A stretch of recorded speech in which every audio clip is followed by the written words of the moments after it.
ကယ်မြေပြင်ထောက်ထားရှိတယ်အဲ့ဒါကအခုရွှေနဲ့ရေးထားတဲ့အဲ့ဒီရွှေပေချက်ကြီးတွေအချက်20ရှိပါတယ်နှစ်2000ကျော်ဟာနှစ်2000ကျော်ဟာပါဠိလိုရေးထားတာအဲ့ဒါလည်းကြည့်လိုက်တော့ခနေ့ဆက်ထမှုပါဠိတော်နင်းနဲ့ကွာချားမှုမရှိပဲတူးနေတာတွေ့ရတယ်တဲ့ကဲပိဋကတ်တော်တွေရဲ့စင်းသက်လက်တဲ့သမိုင်းကြည်တန်းဘလောက်ခိုင်တယ်လဲပေါ့တပည့်တော်တို့ကလွန်ခဲ့တဲ့နှစ်2000ကျော်ဟာတွေ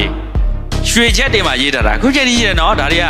အဲ့ဒါဆိုတော့လွန်ခဲ့တဲ့နှစ်ပေါင်း2000ကျော်နဲ့ကဗုဒ္ဓသာသနာတော်မထွန်းကားခဲ့ဘူးဆိုရင်ဒီဘုရားရုပ်ပေါ်တော်ဓာတ်တော်တွေဘယ်လိုရောက်မလဲဟုတ်ဘူးလားဒါသိသားမှာနော်အဲ့တော့မြန်မာပြည်ရသာသနာဗကံခေတ်မှာသာတာဟုတ်ရဲ့လားမဟုတ်ဘူးဆိုတာတပည့်တော်မြေပြင်ထောက်ထားတွေမရှိဘူးလားအခုအကောင်နဲ့အထင်တွေပြီးတော့အခုကိုင်းပြလို့ရတယ်နော်တပည့်တော်တို့သမိုင်းကစာရက်တွေဒစ်လည်နေတာမဟုတ်ဘူး